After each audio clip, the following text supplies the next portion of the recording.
Jaz bi prosila, če lahko malo več poveste o tem, kaj je treba še doreči pri programu predsedovanja Evropske unije.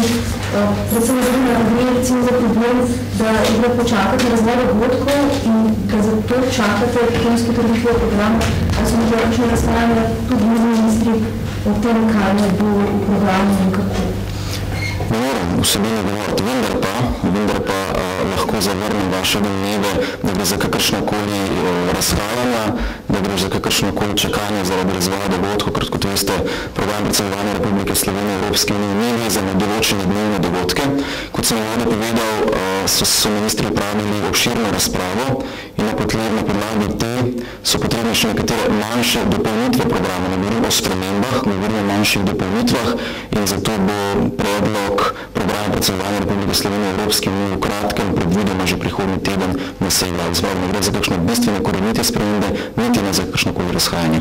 Bolj ali manj redakcijske popravke, vendar pa bo treba nova procedura in material oziroma gradivo popraviti in potem ponovno predlagati v sprejemu vladi.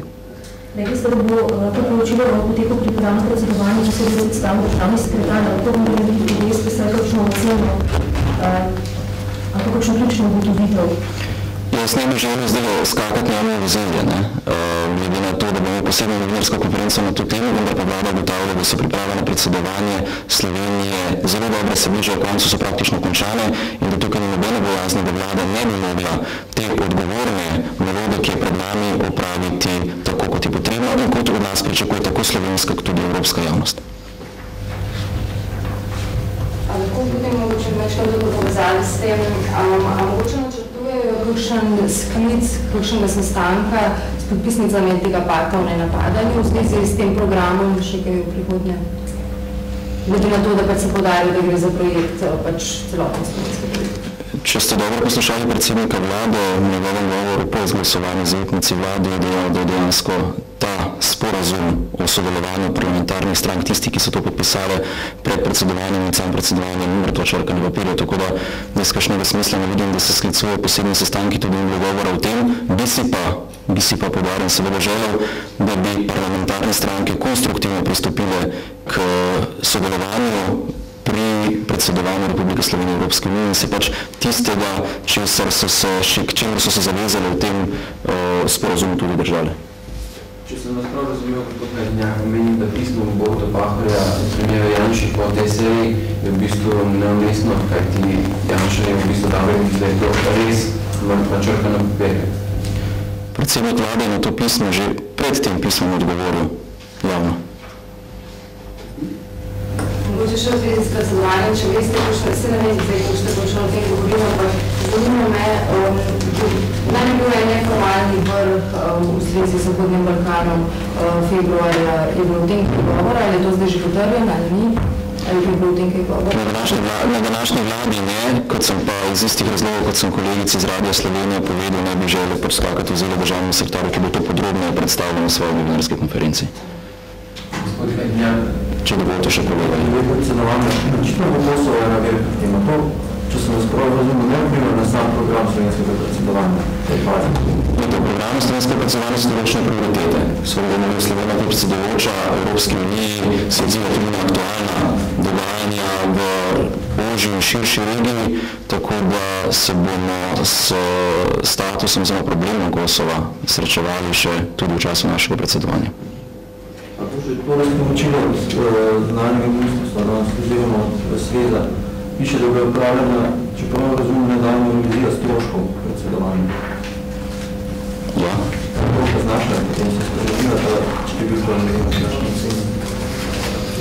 Tega podatka zelo presebim, pa vam priskrbim po novinarski konferenci, tako da mislim, da ne bo skrbnost, kar se tega tiče. Ker stalno spremljamo stroške, glede samih pripravljenih predsedovanj jih probamo maksimalni možni meri seveda omejiti, vendar pa določene zadeve zahtevajo tudi pač svojo ceno. Vendar pri tem opozarjam, da je treba biti pozoren tudi na dejanske stroške, ki se pojavljajo in ne na razne informacije, ki so neresnične, kot na primer glede tako imenovanih stolov v konferenčnem centru na Brdu pri Kranju. No, meni konkretno glede tega zanima, ali so stroški zdaj malo nižji, ali so vseeno šli malo višje? Odvisno s čim jih primerjamo? Z nekimi tistimi predhodnimi stroški. Stroški so v okviru pričakovanega in stroški so v okviru zagotovljenih sredstev. So pa bistveno nižji, kot so jih imeli nekatere primerljive države članice. Konkretno glede stavljev, zdaj te stavlje tisti, ki dragi ne bojo več tam, zdaj bojo neki cenejši, kot sem malo razumeli. Stavlje bodo taki, kot morajo biti. Jaz ne bi govoril, ne bi ločeval med dragi in poceni, ker to ni kriterij. Stavlje so taki, da ustrezajo razpisu in nikakor njihova cena ni taka, kot se je špekuliralo, da bo. Je bistveno nižja. Kako cena enega častnikov, da bi vlada cenetka šla čez cenovanjem, če bi kupila avtomobil in potem prodala, da se še imamo?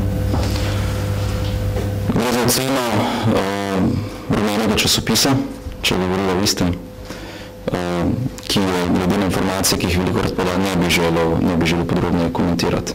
Seveda pa velikokrat pa treba pogledati, na kakšen način vlada kot skorajšnja predsedujoča država članica pride na najcenejši možni način skozi. Vendar se vlada z najemi posameznih avtomobilov ne ukvarja. Zato je sekretariat za predsedovanje, ki ima tudi znotraj sebe organizirano posebno logistično enoto in oni se ukvarjajo s tem, z logistiko, kaj in kako. Vendar konkretno članka ne bi želel komentirati.